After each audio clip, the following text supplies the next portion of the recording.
A gente fala sobre os impactos na educação. Do ensino básico ao superior, a pandemia do coronavírus traz consequências educacionais em todo o mundo e aqui no Brasil o temor dos estudantes é de que o calendário escolar não seja concluído nesse ano de 2020. Gentilmente nos atendendo mais uma vez aqui na nossa programação, o ministro da Educação, Abraham Weintraub. Ministro, mais uma vez, bem-vindo, como vai?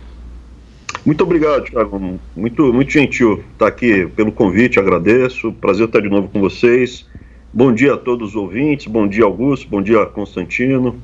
Nós é que agradecemos. Bom, ministro, ninguém sabe efetivamente o que vai acontecer, até que ponto vai a quarentena em todo o Brasil, mas a grande questão é, o senhor acha que esse ano já é um ano perdido ou o senhor tem esperanças de que no segundo semestre a situação seja recuperada e os estudantes que perderam aulas, os que, claro, tem muita gente estudando de forma remota, mas o senhor acha que é possível recuperar esse ano escolar ainda?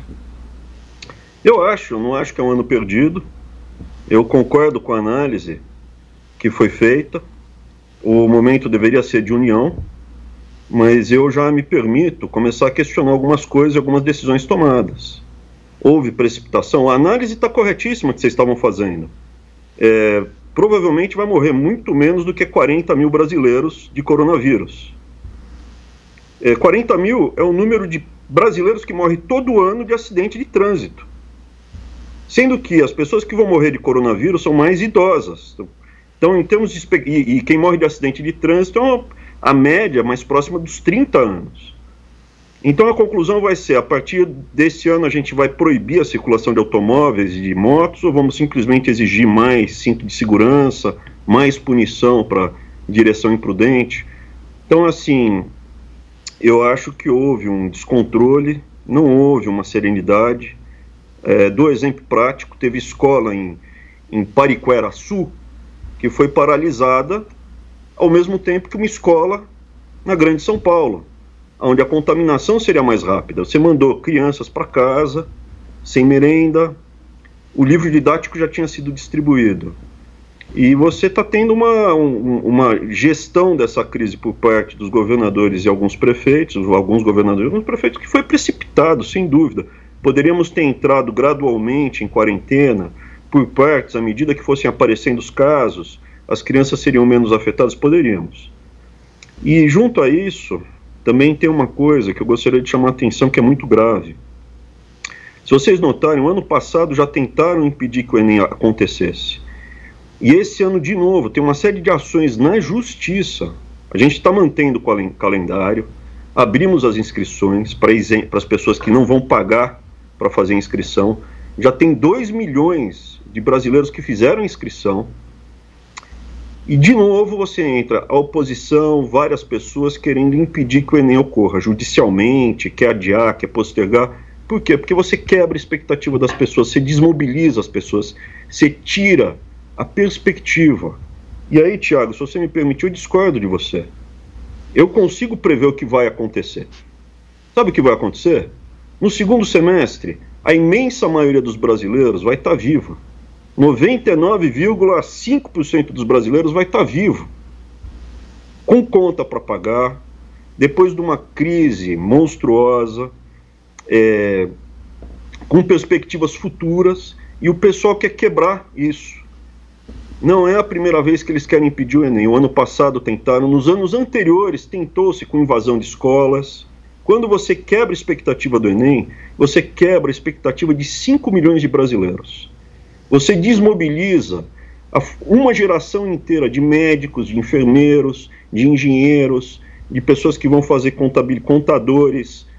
E isso desestrutura a sociedade, que faz parte, obviamente, de interesses não só de um grupo específico da sociedade, mas de vários grupos. Hoje, cada vez mais eu me deparo com essa situação, né? A minha experiência aqui no governo tem sido como descascar uma cebola.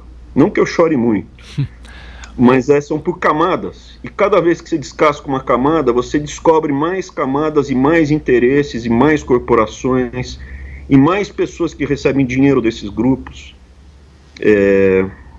É uma situação que eu me preocupo muito. Ministro, eu vou passar a palavra para os nossos comentaristas, cada um vai fazer uma pergunta para o senhor, mas infelizmente nosso tempo está esgotado, a gente encerra o jornal às 10 horas da manhã. Eu passo primeiro a palavra para o Rodrigo Constantino, que está nos Estados Unidos. Constantino.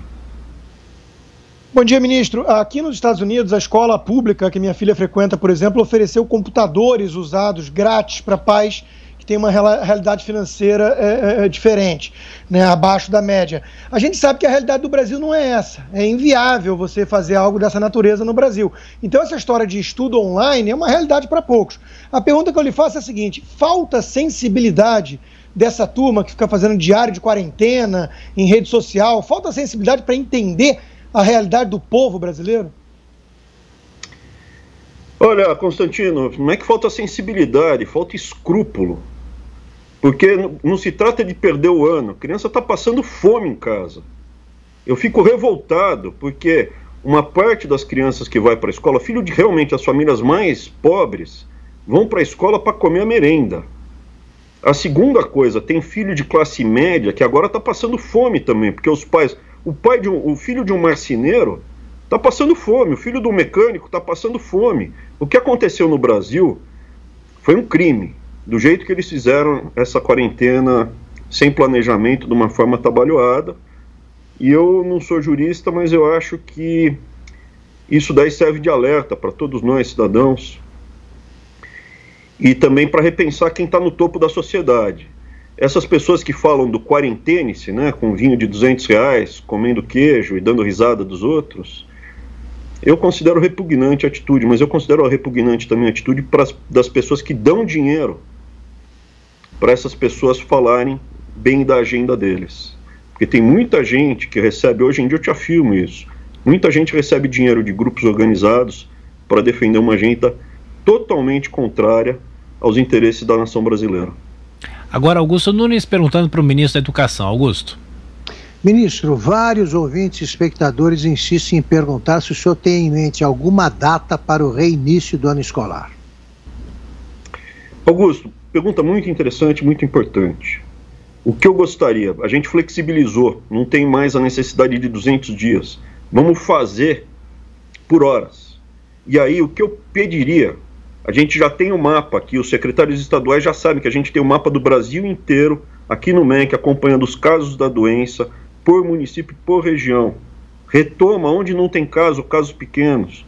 Eu dei o exemplo de Pariquera-Açu, mas pode ser Barretos, pode ser Sorocaba, pode ser cidades menores, aonde você não tem tanta concentração de casos de coronavírus, traz as crianças de volta.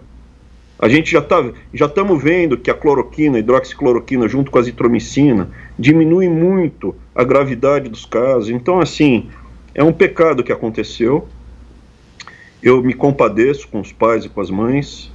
As escolas são dos prefeitos e dos governadores. Eu pediria para quem tiver os prefeitos e governadores, a sensibilidade, principalmente onde não tem casos, ou tiver poucos casos, já ir retomando as aulas. Não tem por que deixar tanto tempo parado as crianças. Eu vejo um absurdo. A creche, a merenda está à disposição nas escolas, o dinheiro foi liberado, a gente liberou R$500 milhões para reforçar, isso logo no começo da crise, já tem 1 mês e meio que a gente liberou, reforçar a compra de produtos de higiene para transformar o ambiente o mais esterilizado possível para evitar contaminação, água sanitária, gel, papel toalha, e sabonete. Então, assim, eu gostaria que as crianças voltassem, principalmente nas cidades menores. A gente vai discutir nas cidades grandes, num trem em São Paulo, aumenta a contaminação? Aumenta. Num ônibus? Aumenta. Agora, cidades pequenas, que onde a gente possa retomar, eu acho que é um pecado que está sendo feito. E do Enem, não tem por que não ter o Enem esse ano. Você tem todas as condições de fazer. Ah, mas não vai ser o ideal. Então é melhor todo mundo perder um ano da sua vida, a gente deixar uma estrutura parada e perder uma geração inteira de profissionais. É uma concorrência, a gente vai selecionar as pessoas mais preparadas.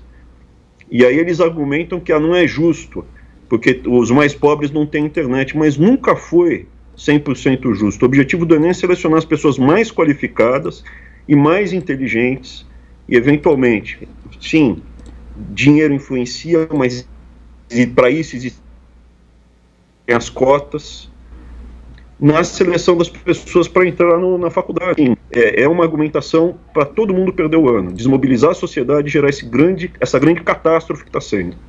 Ministro da Educação, Abraham Weintraub, mais uma vez, obrigado por atender a Jovem Pan. Vamos voltar a nos falar mais vezes, torcendo para que essa situação se resolva o mais rápido possível. Bom trabalho, ministro. Eu que agradeço, fiquem com Deus.